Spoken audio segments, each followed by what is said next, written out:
Hi, this is Tom Jacobs from tdjacobs.com, and I'm an evolutionary astrologer and a channel and an energy worker. And this video is the seventh in a series on the true black moon Lilith, or oscillating apogee, in the natal houses. The first thing I want to make sure you understand is that most people in astrology talking about Lilith are using the mean or average position of the true black moon. I go straight to the true thing, to the oscillating apogee itself. It has a motion that kind of zigzags back and forth. It's a point that is it's a function of the moon's orbit around the Earth. So it's not a body. And a lot of people say you can't use the true black moon because it varies so much in its position. It kind of zigzags a little bit. But read Lilith Healing the Wild, and I'll explain in detail why. Also, there's a video here on YouTube called Mean versus True Black Moon Lilith, and you should look that up too. I explained it in there too. So the seventh house is the house of relationships. That's how we usually understand it. Something to understand about the seventh house in every chart is that the individual will find others to be this way. So with the ascendant, the beginning of the first house, you naturally show up with a certain vibration or a certain way of being, the rising sign. With the descendant, the descending sign, we could say, you're naturally seeing that energy in other people. So any planet in or point in the seventh house represents what you might not be sure how to own within yourself, so it walks up to you in the form of other people. Now the point is, okay, so most people, I'm getting a little ahead of myself, most people will spend years or lifetimes letting other people be this energy. Well, the point from the soul's point of view when this happens is you need other people to activate this part of you. So it's real, it's in your chart, it's part of your psyche and your energy field and consciousness, but you might not sure how to lead with it, how to own it. So you draw the people to you, you're supposed to respond to others with this, who have this energy too, allowing them to draw this energy out of you. It might not be comfortable all the time, but we need others to help us grow into more fullness, more wholeness. So a planet in the seventh house is something we don't know how to own. We will draw it to us. Now it will be present in our relationships, again, because we typically see this in others. We attract it to us, whatever the planet is. And so you know, if it's Mars, we'll attract Mars people. If it's Saturn, we'll attract Saturn-like people. And we may be Saturn or Mars in our own ways, respectively. But there's this thing about this thing in our seventh house needs to be brought out within us, so it walks up to us in the form of other people. The true black moon Lilith is this visceral, instinctive, body-centered, it lives in the root chakra, yes and no. It's a part of us that instinctively knows, you know, A, B, and C are right for us, D, E, and F are not right for us.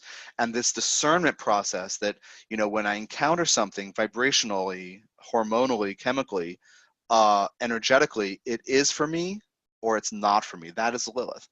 Lilith is also about the need to develop autonomy and to not be subjugated to the demands and control of other people. So we need freedom and autonomy. Sometimes you might think, well, Lilith isn't about relationship because isn't she the mother of all demons? Isn't she dangerous?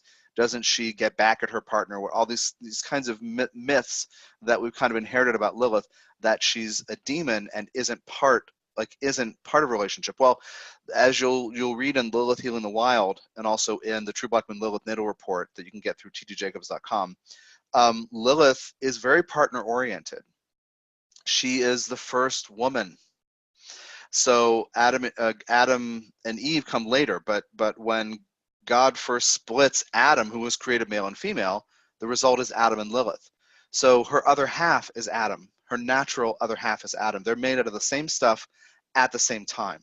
This whole thing about Eve later, well, I'll leave it to the book, but it's about making a woman from a part of Adam so she will never assert equality. Well, Lilith is his equal. She was created from the same stuff at the same time. So it's not counterintuitive, or it's not counter reality to understand Lilith in relationship. So with True Black Moon Lilith in the seventh house, the chart holder may not know how to instinctively say yes or no to other people. Other people come up and say, hey, do you want to do this? this person might only with the brains say yes or no. What does the body say? That's the key with Lilith in the 7th. What kind of people do I want to be connected to? What kinds of conversations do I want to have? 7th chakra, get to know, or 7th house, get to know you, learning about each other, building bridges. So if you don't own an energy within you, this is true for everybody no matter what the energy is, you will draw it to you in ways you may not like. So the person with true black moon Lilith or oscillating apogee in the 7th house may draw people who are fluctuating, who are moody, who have rage problems, maybe people who have been abused or who are abusers, people who don't know what to do with the natural world, who try to control everything and other people, including the chart holder. So very often with Lilith in the 7th house, you might draw controlling people to you so you can stand up and say, aha, no thanks, not willing to be controlled. And that's that Lilith autonomy of saying no to what is abusive or controlling or constricting. Like I said about this thing about instinct, this person may draw instinctive people who may have a certain kind of visceral, charismatic sexuality very clearly in their bodies and maybe even seductive, that this chart holder may not know how to say no to. Again, there's this learning process with all Lilith to say yes and no based on what we're feeling in our lower chakra, in our bodies. So people with Lilith in the 7th may draw angry, violent, controlling other people, or other people who are connected to instinct and get this. And the chart holder has to learn how to own that energy within the self. Invariably, some of this will happen through the other person saying, well, it's very obvious.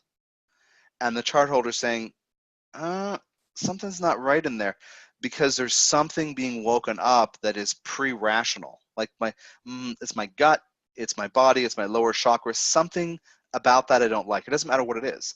But the other person says it's very obvious and very clear, and that could be part of the path, the stimulus to wake up the chart holder's true black moon to connect with instinct. No, that thing you said the other day, I just can't let it go because, I might not even know why, but I can't do that, or that doesn't work for me. That's the need for the Lilith to wake up. Because the true black moon Lilith energy in our culture for so long, this raw, natural, feminine, the wild within us, regardless of gender and sexual orientation and plumbing, the need to connect with the wild. The chart holder might be very controlled and draw other people who are controlling, or the chart holder might be very controlled and draw other people who are out of control, right? There's a dance that happens with all planets in the 7th house and also with Lilith. So just be aware that if you have Lilith in the 7th house, you're drawing other people who are in some way, for better or worse, connected to the fluctuating emotions and the anger perhaps at being suppressed, because throughout our culture, throughout patriarchal culture for almost the last 6,000 years, Lilith has been a focus to demonize the feminine. So you might also draw people who are activists and angry about being oppressed or abused or sexually violated in some way. And so there's a need for you to get in touch with those raw primal visceral feelings within your own body and consciousness and energy field. Ultimately, this idea of I'm drawing other people who do this, but I don't get it, ultimately you learn to own this energy within yourself. And then you stop drawing, you stop attracting to you chaos or the things you don't want to experience. Like if you have Lilith in the 7th and you feel pretty chill, but you keep drawing people with rage issues that flare up and is out of control, when you own your right to say yes and no, and you edit kind of the experiences and relationships you're willing to have, eventually then you're owning your Lilith energy, and you don't have to keep attracting what comes to you, because you're creating a vacuum by not asserting this part of who you are. Thank you for your time and energy. Go to tdjacobs.com. I'll put links in the description of the video below of all the things, including the True Black Moon Lilith Natal Report. When you order it through my site, it's automated. It's through Astrolabe. You'll get this. There's an essay, And then there is also like on culture and mythology and archetype. And then your Lilith house and sign, the natal aspects, and also transits and progressions to your natal true black moon Lilith for the next 5 years. So I'm really proud about this, and you should check it out at tdjacobs.com. Thank you. Bye-bye.